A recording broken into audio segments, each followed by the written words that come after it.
देखिए, तो अब तक हमने एक इंट्रोडक्टिव ले लिया, थर्मोडायनेमिक में मैक्सवेल रिलेशन पढ़ लिए सारे, साथ ही साथ हमने स्पॉन्टेनिटी क्राइटेरिया भी पढ़ लिया। अब पॉइंट आता है क्वेश्चन करने का, किस टाइप के क्वेश्चन तुम्हें एग्जाम में पूछे जाएंगे, उससे रिलेटेड भी टेस्टिंग तो होनी जरूरी है, क्योंकि मैं तुम्हें क्वेश्चन भी कराऊंगा। किस टाइप के क्वेश्चन तुम्हारे आ सकते हैं और कितने टाइप के डिफरेंट टाइप ऑफ क्वेश्चन बन सकते हैं, मैं अपने पास से तुम्हें वो भी क्वेश्चन कराऊंगा, ठीक है। तो just wait, let me find out. देखिए, कुछ क्वेश्चन तो ऐसे होंगे जो तुमसे बस डायरेक्ट रिलेशन होंगे, तो वो क्वेश्चन तुम कर लोगे इजी, उसमें मुझे पता है कोई प्रॉब्लम नहीं आएगी। हाँ, जैसे क्वेश्चन देखो, क्वेश्चन तुम्हें एग्जाम में इस टाइप के क्वेश्चन मिलेंगे, लैंग्वेज फॉर्म में लिख के देगा। क्या लिख के देगा, ध्यान से सुनो। The change in enthalpy with respect to change in pressure at constant entropy will be equal to, नीचे ऑप्शन मेंशन होंगे, क्या, ए टेम्परेचर मेंशन होगा, बी ऑप्शन क्या होगा तुम्हारा वॉल्यूम है, सी तुम्हारा क्या है प्रेशर है, ठीक है, ऐसे ही डी तुम्हारा एंट्रोपी है। पूछो, क्वेश्चन में पूछा क्या है, the change in enthalpy, question में क्या दे रखा है, इस तरीके से लिख लो, change in enthalpy with respect to change in pressure at constant क्या दे रखा है, एंट्रोपी। बोलिए किसके इक्वल होगा, बोलिए बोलिए। इस क्वेश्चन को करने में मुश्किल से 15-20 सेकंड लगेगी, ज्यादा सेकंड नहीं लगेगी, बस सही करोगे बिल्कुल। देखो, बिल्कुल कुछ नहीं करना, आओ हमें कुछ नहीं करना, मैक्सवेल बॉक्स बनाओ सिंपल सा। ये देखो मैक्सवेल बॉक्स, क्या लिखोगे, Satya Prakash, tired, very much, hey God, अभी उठा ले, ठीक है। अब ध्यान से देखो, del H by del P at constant S, मतलब एंथैल्पी फंक्शन है, एंथैल्पी फंक्शन है किसका। अब देखो, अगर हम टेम्परेचर की बात करें तो टेम्परेचर के लिए दो वैल्यू हो सकती है, डेल एच की चेंज में वैल्यू आ सकती है और इसके इंटरनल एनर्जी की चेंज में वैल्यू आ सकती है कि नहीं आ सकती। और दूसरा हमारा वॉल्यूम की फॉर्म में है कि वॉल्यूम की फॉर्म में एंथैल्पी की फॉर्म में भी आ सकता है चेंज होके, और गिब्स फ्री एनर्जी की चेंज में भी आ सकता है, राइट। लेकिन अब हमें ये देखना है कि जो यहाँ पे ये एक्सप्रेशन दे रखा है, ये टेम्परेचर के लिए दे रखा है कि वॉल्यूम के लिए। तो बहुत ईजी है, ये एक्सप्रेशन देख लो, नीचे क्या दे रखा है, प्रेशर दे रखा है, del H with respect to pressure at constant entropy, मतलब इस तरीके से दे रखा है, डेल एच और एट कांस्टेंट एंट्रोपी। इसका मतलब क्या हो गया कि इक्वल टू हमारा वॉल्यूम होता है। बोलो, बात क्लियर है कि नहीं है, बोलो बात क्लियर है कि नहीं है, बोलो। अगर तुम्हारा टेम्परेचर का एंथैल्पी फंक्शन होता तो टेम्परेचर के लिए एंथैल्पी फंक्शन कैसे होता, इस तरीके से, del H with respect to del S at constant pressure. That is the difference. गलती मत कर देना इस चीज में, क्योंकि तुम्हें जल्दी होती है। तुम क्या देखोगे, वॉल्यूम और टेम्परेचर दोनों के बीच में एंथैल्पी आ रहा है, जो तुम्हें सबसे ऊपर वाला टिक मिल जाएगा, टेम्परेचर मिल जाएगा, तो तुम टेम्परेचर करके आ जाओगे और गलती कर दोगे। ध्यान रखो, वॉल्यूम की फॉर्म में एक्सप्रेशन आता है del H with respect to pressure at constant entropy, और टेम्परेचर के लिए del H with respect to entropy at constant pressure. तो डू नॉट डू ऐसी मिस्टेक, ऐसी मिस्टेक तो बिल्कुल करो ही मत। तो इसका आंसर कितना हो जाएगा, वॉल्यूम हो जाएगा, ठीक है। पॉइंट क्लियर है। इस टाइप के क्वेश्चन आते हैं। और क्वेश्चन बताता हूं, आईआईटी जैम में भी क्वेश्चन आया था, आईआईटी जैम में आया था, तुम कर लोगे, डायरेक्ट एक्सप्रेशन था मैक्सवेल से कि इनमें से कौन सा सही है, ठीक है। चलो मैं क्वेश्चन ही बता देता हूं। आईआईटी जैम में एक क्वेश्चन आया था, which one of the following is correct, expression previous year में, which one of the following is correct, कितना है, नहीं, which one of the following is not correct. Question है which of the following is not correct, ठीक है। ये भी question में तुम ध्यान रख लिया करो कि करेक्ट पूछा है कि नॉन करेक्ट। ऑप्शन तुम्हें दे रखा है, ए क्या दे रखा है, del T with respect to del V at constant entropy minus equal to क्या दे रखा है, del P by del S at constant V. C option दे रखा है del S by del V at constant entropy equal to क्या आ जाएगा, del P by del T at constant. ये बोलिए, तीसरा बताइए, तीसरा बी ऑप्शन तुम्हें दे रखा है, del T by del P at S is equal to क्या दे रखा है, माइनस के del V by del S at constant pressure.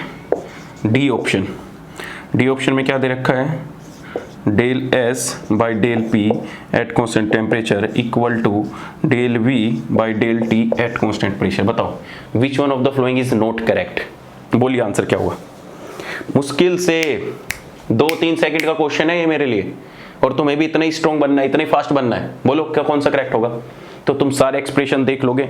2 तरीके करने के, या तो मैक्सवेल बॉक्स बना लो, सीधा मैक्सवेल बॉक्स बना लो, सत्य Prakash tired very much hey God अभी उठा ले। तो जितने एक्सप्रेशन है बना के देख लो। उससे दूसरा तरीका मैंने क्या बताया था कि जब कभी भी तुम्हें कहीं सत्य प्रकाश दिख जाए तो नेगेटिव आ जाएगा।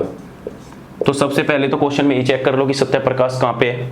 तो देख लो, जहां पे सत्य प्रकाश मिलेगा वहां पे नेगेटिव मिलेगा। सत्य प्रकाश यहाँ पे है तो एक नेगेटिव है, मतलब ये तो ऑप्शन सही है। सत्य प्रकाश यहाँ पे है तो एक नेगेटिव है, तो मतलब ये भी ऑप्शन सही है।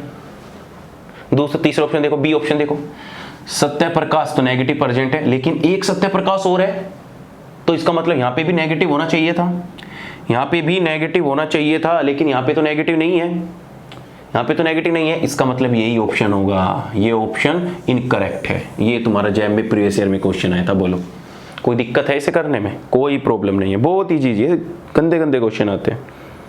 ठीक है, चलिए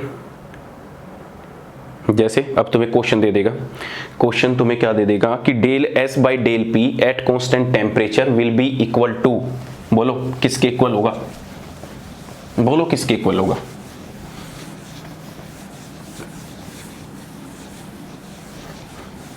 बोलो del S by del P at constant temperature किसके इक्वल होगा? ऐसे ऑप्शन की फॉर्म में दे देगा, del S by del P at constant temperature will be equal to, बताओ किसके इक्वल होगा?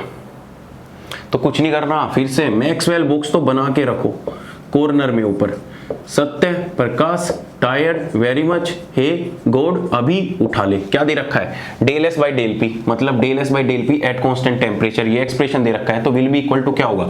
ये इसका अपोजिट है, तो इक्वल टू क्या हो जाएगा? Del V by del T at constant pressure. Pressure किसकी साइड है? प्रेशर किसकी साइड है? टेल की साइड, तो नेगेटिव साइन आ जाएगा। या दूसरा तरीका क्या बता रखा है, जब भी तुम्हें एक्सप्रेशन में एस और पी एक साथ दिख जाए, एस पी यहाँ पे दिख जाए या एस पी यहाँ पे दिख जाए कांस्टेंट की फॉर्म में, मतलब इस पूरे एक्सप्रेशन में एस पी होना ही चाहिए, तो इस पूरे फाइनल एक्सप्रेशन में तुम्हें नेगेटिव साइन 100% मिलेगा। तुम्हें 100% नेगेटिव साइन मिलेगा ही मिलेगा। ठीक है, तो मिस्टेक नहीं करनी बिल्कुल भी। चलिए हाँ, ये क्वेश्चन देखिए, क्वेश्चन सुनो ध्यान से। क्वेश्चन क्या है? From Maxwell thermodynamic relation, question लिख लो, from Maxwell thermodynamic relation the value of P may be obtain, the value of P may be obtain in term of first partial derivative of thermodynamic potential. First partial derivative of thermodynamic potential. तो simple सा पूछा है, उसने कहा है कि P की value को हम किस थर्मोडायनेमिक पोटेंशियल की फॉर्म में फाइंड आउट कर सकते हैं? P की वैल्यू को किस थर्मोडायनेमिक पोटेंशियल की फॉर्म में फाइंड आउट कर सकते हैं? बोलो क्या क्वेश्चन होगा इसका? बोलो बोलो क्या आंसर होगा इसका? तो ऑप्शन दे देता हूं मैं, चलो ऑप्शन दे दिया, ऑप्शन तुम्हें दे दिया G और U, option number B G और A, option number C A और U, option number D H और U। बोलो। तो कुछ नहीं करना, अरे भाई सबके लिए मैक्सवेल बॉक्स है, सबके लिए मैक्सवेल बॉक्स है। तो तुम्हें पता है P की वैल्यू को कैसे फाइंड आउट कर सकते हैं? लो भैया मैक्सवेल बॉक्स बनाओ फिर से, सत्य Prakash tired very much hey God अभी उठा ले। तो मुझे बता P की वैल्यू किस पोटेंशियल की फॉर्म में आ सकती है? तो ये देख ले, P की वैल्यू यहां से करेंगे तो एक तो U की फॉर्म में और A की फॉर्म में, तो इसका आंसर क्या हो जाएगा? U और A, मतलब C आंसर हो जाएगा। तो सुन लो मेरी बात, S के लिए जो हमारी थर्मोडायनेमिक पोटेंशियल यूज होती है, थर्मोडायनेमिक पोटेंशियल के लिए फॉर्म में जो आता है वो क्या आता है? S के लिए, यहां पे आओ, क्या आता है? G और A। तो S के लिए आता है G और A, P के लिए आता है U और A, टेम्परेचर के लिए आता है H और U, और वॉल्यूम के लिए हमारा आता है H और G। ध्यान रखना। लो अब यहां से कोई भी क्वेश्चन आ जाए बस तुम्हें इसी प्रकार से देखने हैं, तरीका तो वही है, याद कुछ नहीं करना। S के साथ में जाओ, इधर क्या है? G और इधर क्या है? A। तो हमारा जो S हो गया इसका फंक्शन हो गया, ये देखो, लो इसको याद रखना। S पे जाओ, S से जो इधर मिले ये दोनों इसके फंक्शन है, बात ही खत्म, इससे निकल जाएगा। ठीक है, क्वेश्चन बड़े इजी है, टेंशन मत लो।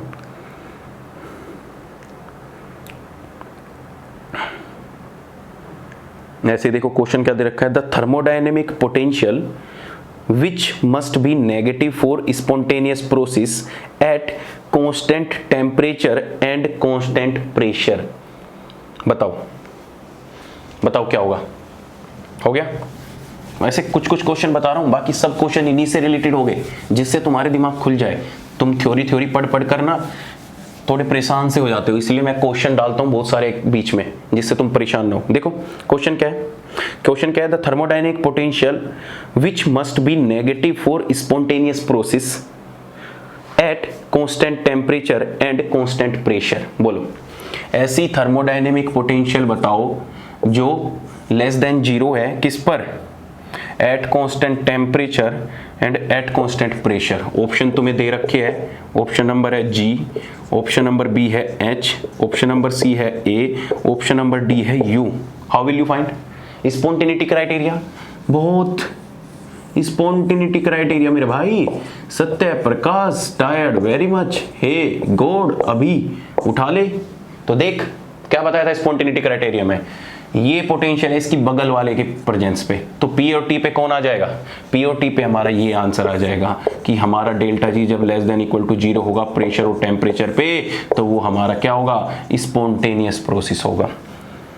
ठीक है, कर लोगे, बहुत क्वेश्चन होते हैं ऐसे ही। The process which is carried out at constant volume and constant entropy. बताओ ऐसी पोटेंशियल कौन सी होगी स्पॉन्टेनियस के लिए जो कांस्टेंट वॉल्यूम एंड एंट्रोपी की प्रेजेंस पे लेस देन जीरो होगी।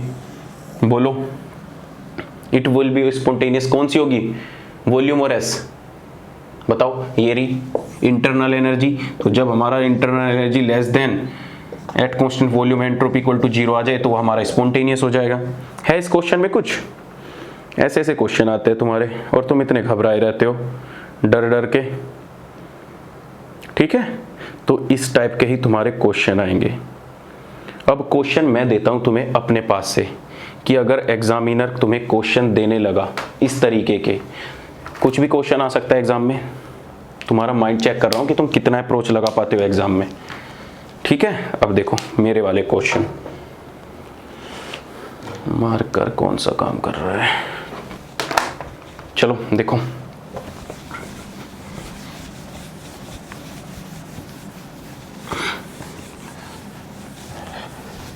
चलिए क्वेश्चन मैं बनाता हूं, मैक्सवेल बॉक्स बना लो पहले। ठीक है, सत्य Prakash tired very much, hey God अभी उठा ले। ठीक है, तो मैं बताता हूं तुम्हें क्वेश्चन। ठीक है, चलो question number first, find out del S by del P at constant temperature for 1 mole of ideal gas. बोलो for 1 mole of ideal gas क्या होगा, बताइए। बोलो बोलो क्या होगा, निकालो निकालो निकालो, यही तो क्वेश्चन है खतरनाक, यही तो क्वेश्चन है।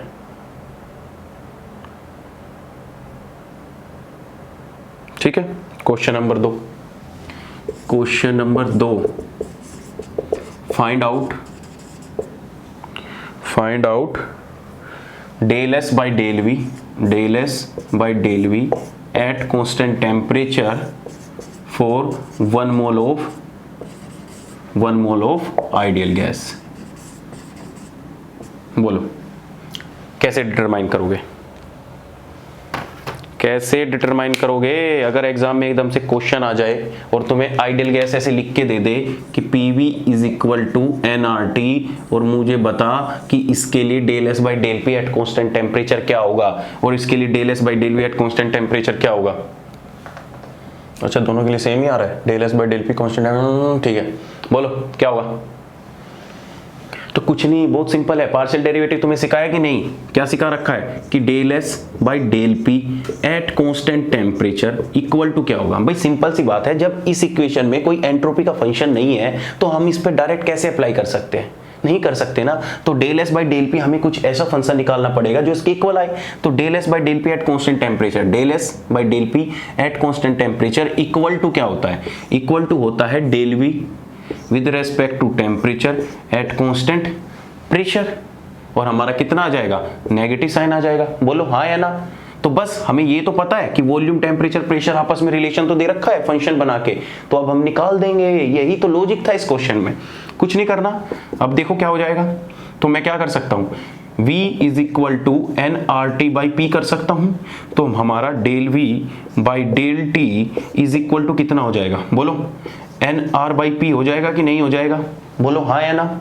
और ये किस में है? नेगेटिव में है। तो इक्वल टू कितना आ जाएगा? माइनस के N R by P, 1 mole के लिए निकालना है। तो हमारा del S by del P at constant temperature equal to हो जाएगा माइनस के आर बाई पी। बोलो राइट और रॉन्ग?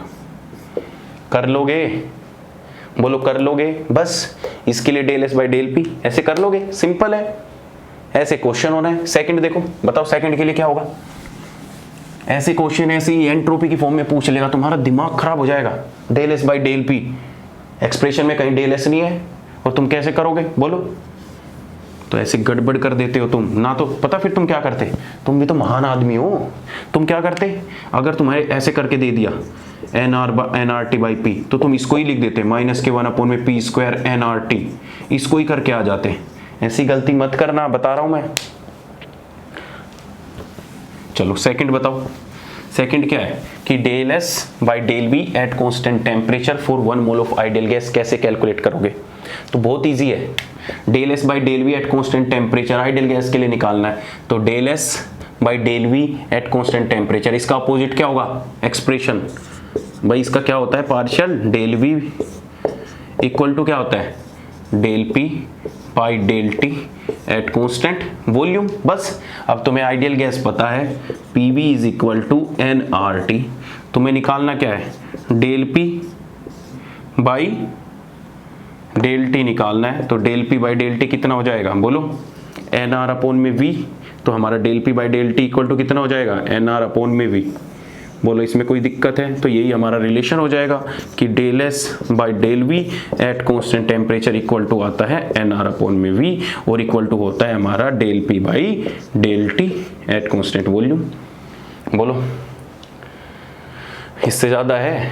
तो ये था आइडियल गैस के लिए। तो तुम्हारा क्वेश्चन आता है, question number 3, find out del S by del V at constant temperature for 1 mole of van der Waals gas.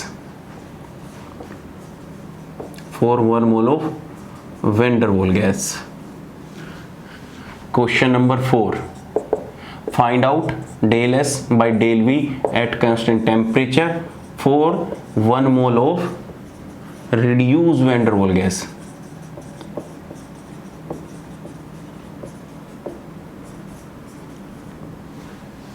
बोलो हाउ विल यू कैलकुलेट?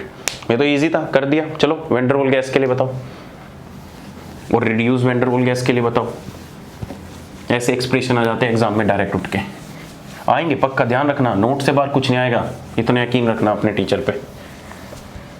भाई सिंपल सा है, पर सबसे पहले तुम्हें ये भी तो पता होना चाहिए वैन डर वाल्स गैस क्या होती है। अरे मैं बैठा हूं ना यहाँ। वैन डर वाल्स गैस देखो क्या होती है। तो वैन डर वाल्स गैस क्या होती है? P प्लस के ए एन स्क्वायर अपॉन में वी स्क्वायर, V माइनस के N B is equal to R T. इसको बोलते हैं हम van der Waals gas equation. अब हमें निकालना क्या है? हमें निकालना है del S by del V at constant temperature. तो तुम इधर साइड में लिख लो del S by del V at constant temperature equal to जो होता है हमारा del P by del T at constant volume होता है। बस तो मतलब तुम्हें कुछ नहीं करना, तुम्हें del P by del T at constant volume निकालना है। ऐसी इक्वेशन एग्जाम में मेंशन करके नहीं देगा, तुम्हें याद रहनी चाहिए। P प्लस के एन स्क्वायर अपॉन में वी स्क्वायर, वी माइनस के N B equal to R T. ये van der Waals gas equation होती है। तो सब करो। तो प्रेशर फंक्शन को एक साइड रख लो। प्रेशर इक्वल टू कितना हो जाएगा? आर टी अपॉन में वी माइनस के बी, क्योंकि 1 मोल बोला है, माइनस के ए एन स्क्वायर अपॉन में वी स्क्वायर। सिंपल है। अब तुम्हें क्या करना है, del P by del T at constant volume, तो कितना कर दोगे, आर अपॉन में वी माइनस के बी, और ये कितना हो जाएगा, 0 हो जाएगा, तो प्लस के 0। तो हमारा वैंडरवाल गैस के लिए del P by del T at constant volume कितना आ जाता है, आर अपॉन में वी माइनस के बी। बोलो इससे ज़्यादा कुछ ईजी है? अच्छा तुम्हें तो डिफ्रेंशिएशन करना नहीं आता। हो माय गॉड, क्या करूं? देखो कोई भी डिफरेंशिएशन करना है, x की power n by D x, किसी का भी डिफरेंशिएट करना है तो इक्वल टू होता है n x n माइनस के 1, कोई भी है। चलो तुम्हें पहले थोड़ा डिफरेंशिएशन करना सिखा देता हूं, सीख लो। ये कंसेप्ट क्लियर हो गया? देखो तुम इसका भी कर लोगे फिर। देखो पहले थोड़ा डिफरेंशिएशन रूल सीख लो। थोड़े से बच्चे होते हैं ना कि उन्हें आता नहीं। तो ये फॉर्मूला होता है डिफरेंशिएशन का, क्या कि डी एक्स की पावर एन अपॉन में अगर उसके साथ डिफरेंशिएट कर रखा है तो एन एक्स एन की पावर एन। जैसे एग्जांपल के लिए मैं तुम्हें बोल दूं कि एक्स की 4 का डिफरेंशिएट करो, तो मैं क्या करूंगा, डी बाई डी एक्स, तो इसका आंसर कितना हो जाएगा, 4 एक्स की पावर 4 माइनस के 1, तो मतलब क्या हो जाएगा, 4 एक्स की 3। बोलो हाँ है ना? अगर तुम्हारी वैल्यू नेगेटिव में आ जाए, तुम्हें बोल दिया एक्स की पावर -2 का डिफरेंशिएट करो एक्स के साथ, तो डी बाई डी एक्स, कुछ नहीं करना, माइनस के 2 एक्स माइनस के 2 माइनस के 1, तो कितना हो जाएगा, माइनस के 2 अपॉन में एक्स की क्यूब हो जाएगा। बोलो अगर तुम्हें कोई डिफरेंशिएट करना दे दे, कांस्टेंट, कोई भी कांस्टेंट दे दिया c और x की पावर n अपॉन में dx, ठीक है, फंक्शन होना चाहिए, जो वैल्यू ऊपर होनी चाहिए वो इसके नीचे होनी चाहिए, तभी ये आपस में डिफरेंशिएट कर सकते हैं। ये इंटीग्रेशन का रूल है, ये डिफरेंशिएशन का रूल है। तो जैसे इक्वल टू कितना हो जाएगा, c कांस्टेंट है, बाहर आ जाएगा, तो फिर से सेम फॉर्मूला लगा दो, n x की पावर n माइनस के 1। जैसे तुम्हें कभी कभी क्वेश्चन दे दे कि 2x की पावर 4 का डिफरेंशिएट बता, तो कुछ नहीं, 2 इंटू, फिर से इस पे ये रूल लगा दो, x की पावर n, तो इंटू क्या हो जाएगा, 4x की पावर 3 इक्वल टू क्या हो जाएगा, 8x की power 3। This is your answer. ऐसे ही कभी कभी तुम्हें क्या दे देगा, बता भाई 1/x का डिफरेंशिएट क्या होगा, बताओ इसका डिफरेंशिएट क्या होगा, तो कुछ नहीं करना, 1/x को हम क्या लिख लेते हैं, x की पावर -1 कर लेते हैं कि नहीं कर लेते, तो बस इसी का डिफरेंशिएट करना है, तो कितना हो जाएगा, -1 इंटू एक्स -1 इक्वल टू क्या हो जाएगा, -1 अपॉन में एक्स स्क्वायर। लो ये तुम्हारा आंसर आ गया। बोलो आ गया कि नहीं गया? जब ऊपर भी x का फंक्शन हो, नीचे भी x का फंक्शन हो, तो यू कैन डिफरेंशिएट इट। लेकिन अगर तुम्हारे पास कोई वैल्यू ऐसी आ जाए कि dy को डिफरेंशिएट कर x के साथ, तो ये वैल्यू एज इट इज ऐसी ही लिखी रहेगी। जैसे मैं तुम्हें बताता हूँ कैसे। जैसे तुम्हें बोल दिया कि z is the function of x and y, जैसे तुम्हें किसी ने भी ये बोल दिया z is the function of x and y, भाई z is the function of x and y, और मुझे इसको dz बाई dx निकालना है, तो बोलो कोई भी दे दिया, चलो, या तुम्हें बोल दिया कि z इक्वल टू x और y है, और फाइंड आउट क्या, dz बाई dx, ठीक है। तो इस केस में देखो दो रूल लगते हैं। जब तुम्हारे पास डिफरेंशिएट u डॉट v दे रखा हो, तो इसके लिए रूल लगता है, पहले u को बाहर ले लो कांस्टेंट, ठीक है, और dv बाई dx ऐसे, प्लस फिर v को बाहर ले लो और du बाई dx, ये रूल होता है। मतलब पहले एक, जैसे तुम्हें प्रोडक्ट में है, तो प्रोडक्ट में क्या करोगे, पहले एक चीज को कांस्टेंट रखो, उसको बाहर ले लो, इसका डिफरेंशिएट कर दो, फिर सेकंड में प्लस करके इसको कांस्टेंट ले लो और दूसरे वाली का डिफरेंशिएट कर दो। जैसे मैं इसमें करके दिखाऊंगा, जैसे हमें दे रखा है z इक्वल टू x और y, और मुझे डिफरेंशिएट करना है x के साथ, तो मैं क्या कर सकता हूँ, dz by dx equal to क्या होगा, देखो अगर मैं x को कांस्टेंट बाहर ले लूँ तो x बाहर आ गया, तो हमारा लिखा जाएगा dy बाई dx। मतलब इसमें दो फंक्शन होते हैं, 1 और 2, ठीक है। तो एक बार पहले एक का डिफरेंशिएट, फिर बाद में दूसरे का। तो मैंने किसका किया, x को कांस्टेंट बाहर ले लिया, y का डिफरेंशिएट किया dy बाई dx प्लस के, फिर मुझे किसका करना है, x का डिफरेंशिएट, तो dx अपॉन में dx इंटू y, तो ये कट जाएगा, तो हमारा dz by dx equal to कितना आ जाएगा, x dy by dx plus के y आ जाएगा, ठीक है। बोलो, तो इसे हम डिफरेंशिएट रूल बोलते हैं। जैसे ये भी जो मैं वैन डर वाल गैस में बताया था, क्या निकलवाया था तुमसे, del P by del T करवाया था, del P by del T at constant volume, तो हमारा कितना आ रहा था, एन आर टी अपॉन में वी माइनस के एन बी, ठीक है, माइनस के ए एन स्क्वायर अपॉन में वी स्क्वायर आ रहा था। अब मुझे डिफ्रेंशिएट करना है, तो जब मैं टेम्परेचर के साथ डिफ्रेंशिएट करूंगा इस वैल्यू को डिफ्रेंशिएट करूंगा, तो यहाँ तो टेम्परेचर का फंक्शन है, तो इसका मतलब ये वैल्यू डिफ्रेंशिएट हो जाएगी। तो देखो कैसे होगी, तो इसकी पावर कितनी है, 1 है कि नहीं है, तो t की पावर 1 माइनस के 1, तो t की पावर 1 माइनस के 1 इक्वल टू कितना आ जाता है, t की पावर 0, और किसी की पावर 0 इक्वल टू क्या होता है, 1 ही होता है। अच्छा सुन लो, तुम्हें ये भी बता देता हूँ, किसी की पावर 0 है इक्वल टू 1 होगा, किसी की पावर इन्फिनाइट है तो इन्फिनाइट होगा, किसी की पावर माइनस इन्फिनाइट है तो 0 हो जाएगा। ध्यान रखना, तुम्हारा मैथमेटिकल पोर्शन भी थोड़ा वीक रहता है। किसी की पावर 0 है तो वो 1 हो जाता है, किसी की पावर इन्फिनाइट है तो इन्फिनाइट हो जाता है, और किसी की पावर माइनस इन्फिनाइट है तो वो 0 हो जाता है। ठीक है, कर लोगे। तो यहाँ पे देख, जब टेम्परेचर के साथ करूंगा तो इसमें तो कोई टेम्परेचर का फंक्शन नहीं है, तो ये क्या हो जाएगा, 0 हो जाएगा। तो किसी भी कांस्टेंट चीज का, जैसे तुम्हारे पास dc बाई dx, तो इसका डिफरेंशिएट 0 हो जाएगा। जैसे तुम्हारे पास कोई फंक्शन दे दे z equal to 2x plus के y प्लस के 2, ऐसे कोई फंक्शन दे दिया और तुम्हें बोल दिया कि dz बाई dx निकाल, तो dz बाई dx निकालेगा तो इसका कितना आ जाएगा, आंसर सिर्फ 2 आ जाएगा, प्लस के dy बाई dx हो जाएगा इसका, प्लस के यहाँ पे कोई x का फंक्शन नहीं है, तो किसी कांस्टेंट का डिफरेंशिएट करो या इंटीग्रेट करो वो क्या हो जाता है, 0 हो जाता है। तो यहाँ पे कितना आ जाएगा, 0। तो ये हमारा ओवरऑल आंसर हो जाएगा। आई होप अब आपको डिफरेंशिएशन कंसेप्ट क्लियर हो चुका है, क्योंकि डिफरेंशिएशन बहुत ज़्यादा यूज होगा पूरी थर्मोडायनेमिक इक्वेशन में। तो अब तुम्हें कोई दिक्कत नहीं आएगी ना, बोल दो, फील ले लूंगा मैं, पता है मुझे समझ में आ रहा होगा, मेहनत ही इतनी कर रहा हूँ तुम्हारे पीछे, समझे। चलो, तो तुमने निकाल दिया वैन डर वाल्स गैस के लिए, बहुत अच्छी बात है। सेकंड आती है reduce van der Waals gas equation. अब भाई reduce van der Waals gas equation क्या होती है, आधे बच्चे तो इसी पे वेट करने लग गए होंगे। गैसेस स्टेट पढ़ते तो तुम्हें पता होता ना अच्छे से। देखो, P प्लस के ए एन स्क्वायर अपॉन में वी स्क्वायर, और V माइनस के एन बी, V माइनस के N B is equal to R T, N R T होता है। अगर इस इक्वेशन में से मैं इस फंक्शन को डिलीट कर दूं, इस पूरे फंक्शन को डिलीट कर दूं, इसको क्या मान लूं, 0, तो हमारी इक्वेशन क्या बन जाती है, हमारी इक्वेशन बन जाती है P V माइनस के N B is equal to N R T, और इसी इक्वेशन को हम क्या बोलते हैं, reduce van der Waals gas equation. ध्यान रखना, reduce van der Waals gas equation, ठीक है। तो हमारे पास 3 इक्वेशन होती है, तुम्हें इन्हीं 3 इक्वेशन का यूज करना है। एक तो ideal gas equation PV is equal to nRT, पहली इक्वेशन तो ये, दूसरी इक्वेशन ये complete van der Waals gas equation, और तीसरी होती है ये reduce van der Waals gas equation. तो इन्हीं 3 इक्वेशन को यूज करके तुम्हें सारी थर्मोडायनेमिक्स पढ़नी है, ठीक है। चलिए, अब तुम्हें निकालना है del S by del V for reduce van der Waals gas equation. तो निकाल दो, अब तो बड़ा इजी है। क्या था, del S by del V at constant temperature, बोलो तो कितना था, del P by del T at constant volume होता है इक्वल टू,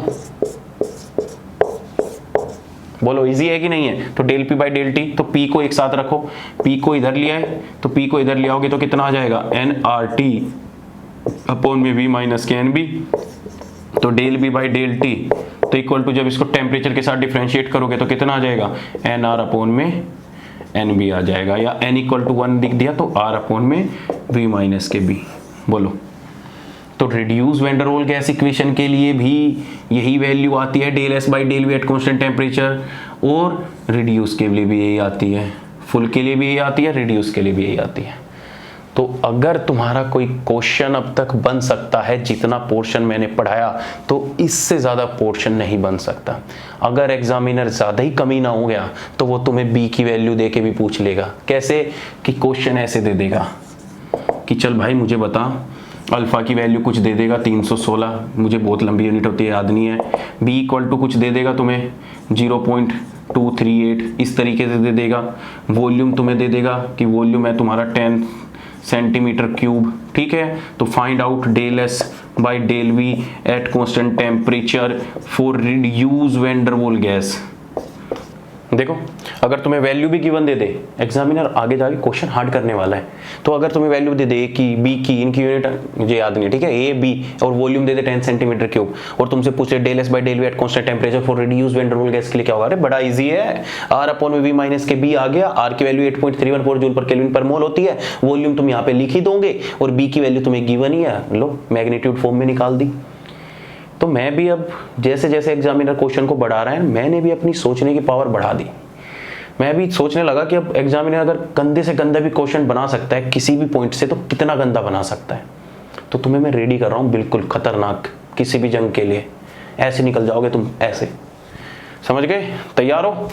तो ये इस टाइप के क्वेश्चन अब तक जितना पोर्शन पढ़ाया है उसमें से पूछे जा सकते हैं, इनसे बाहर कुछ नहीं आएगा, ध्यान रखना। क्वेश्चन रहेगा तो इन्हीं सबसे रिलेटेड रहेगा, इससे बाहर वो कुछ क्वेश्चन नहीं देगा, ठीक है? तो चलिए, हमारा मैक्सवेल रिलेशन खत्म हुआ। मैक्सवेल रिलेशन से हमने स्पॉन्टेनिटी क्राइटेरिया, उसके क्वेश्चन देखे। अब हमारा नेक्स्ट पॉइंट आता है साइक्लिक रूल। चलिए डालिए हेडिंग, साइक्लिक रूल क्या होता है?